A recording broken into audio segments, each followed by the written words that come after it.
always buy stocks, but even when I do, I don't. The one flaw that I have that you may or may not is that I just need to see results extremely fast or I just lose my shit. I'm not talking about instant gratification. I'm talking about faster gratification. For example, I need to see $1 million come to me like 10 times faster than investing in the stock market alone for 30 years could ever offer. I do buy stocks and I do recommend buying certain stocks sometimes. However, I'm personally not putting too much stock into stocks. Not funny. I mean, stocks are not the best option to get permanently, disgustingly, excessively wealthy, in my opinion. So here's my beef and two veg with stocks. I'll argue. Time.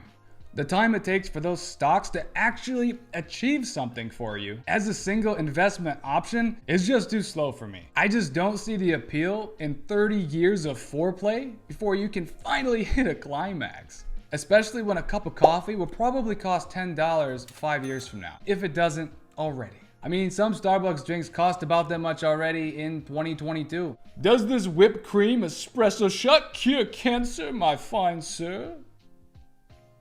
Just look at the housing market and the used cars market and the cost of food nowadays and just inflation in general. I feel like investing in stocks should be a backup plan or an insurance policy to your main plan for wealth creation. If you're anything like me and you need to see shit happen while you're young enough to enjoy it, I recommend having this one flaw. If time is what we really want more of, then there are two antidotes to waiting for stocks to yield and compound. The answer should be obvious, but if it isn't, start a damn business already or a side hustle and invest in real estate or another market that you know well or could learn to know well. Skills pay for the thrills, baby. Money is the toy for enjoyment in life. And I need a lot of all that TBH, to be honest. Let's face it. Having $1 million or $2 million in the bank when you're 65 means you can only enjoy it for like 10 to 15 fucking minutes. I mean, at that age, a year probably feels like a minute, doesn't it? And then there's another giant job glob bob of a problem. What the f? To achieve this $2 million in the bank at 65 goal, you probably have to do something unfulfilling and annoying for like 30 to 40 fucking years. Yeah, no thank you. I'll be stiff arming that option and adding a little bit of salt and pepper mixed with a hard fuck no. Time is more important than money, but money is still important as fuck because it literally controls what you can do with your time. There's so much shit that you can't do when you don't have the money to do it. Also, this video is not directed at people who are seemingly super content with simply breaking even in life or saving a few $100 a month. That's my flaw, and honestly, I wouldn't change a thing. I can't do break evens or slow and gradual progress. I just can't do it. I need to see giant orgasmic leaps forward toward my business and investing goals. I'm like Snoop Dogg with my flows and piles of like buttons being smashed like potatoes. So go ahead and smash or spank or clank that like button for the almighty algorithm. There are different things I'd be doing right now if I had a different level of income and assets. Yeah, the same is probably true for you, wouldn't you agree? If I stuck $1 million in your checking account right now, I guarantee you for at least one moment, at least one, a thought would pop into your head that would go like this.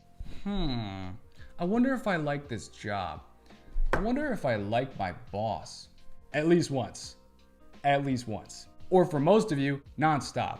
Look, Earth could collide with a comet tomorrow. Who knows?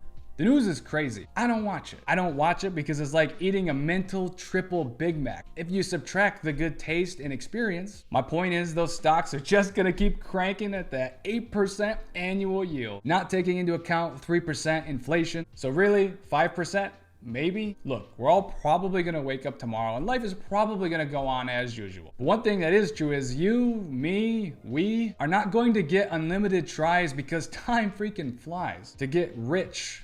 And you only get so many tomorrows, bruh. My point is, time is valuable and shit. So do something with it. Maybe make stocks like the insurance policy for the wealth plan, like a just-in-case scenario. Morale of the story, get skills that pay for the thrills and the bills and allow you to take giant leaps forward, like Buying high yield real estate and starting a business that can make you 5 to 10 times more than you make right now? I can help with that. Shameless self-freaking plug. Go over to awareproductions.com and grab a free trial. I will install these skills into your head. It's up to you whether or not you would like to use them, but hey, at least they'll be there for you to use. After your boss calls you a low grade, not worth his salt, one-legged bullfrog who couldn't add together, 2 + 2 if a math book hit you in the face. So what should you do instead? Number 1, understand how to use other people's money to buy houses, land, or businesses or other assets that yield very high ROI. Number 2, understand how to look for assets that get you a 36% to 1000% return per year on the money invested.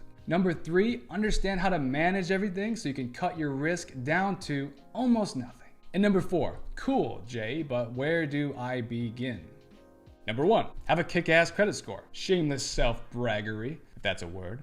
Mine are all 770 plus in all 3 boroughs. I've been working on my credit score since I was 18, and I've borrowed over $1 million and I've paid it all back since then. You don't have to do all that to have a kick-ass credit score. You basically need to open a bunch of credit card accounts and keep them current and paid for. That's about it. There's more to it than that, but not much. Just pay on time. And don't use more than 20% of your card's line for extended periods of time. And your credit will start to become great. Number 2, get a high-paying job and keep it for 2 to 3 years to collect 2 to 3 years of high, stable income to show potential lenders in the future. Number 3, live at your means or preferably below your means, meaning don't go into debt for easily avoidable reasons. Number 4, start a factual proof resume per se to show potential lenders, which would include your income sources, credit scores, current savings, skills, experiences, and educational background if applicable. Remember, banks look at those things, but so do private money lenders as well, which are just ordinary people who have money to lend you for stuff that you can't afford to buy without a loan/leverage. Number 5, start a business or a side hustle and get my help with that if you want it.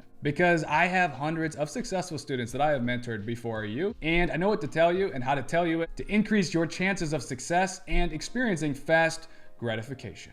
And because you made it to the end of this video, here's a joke. Bromance, have you heard about the new restaurant? It's called Karma. Yeah? Yeah. There's no menu. You just get served with what you deserve. You rock my stocks. Peace. Yeah? Yeah. Yeah. Yeah? Yeah. There's no menu. You just get served with what you deserve. Ha ha ha ha ha ha. Not funny.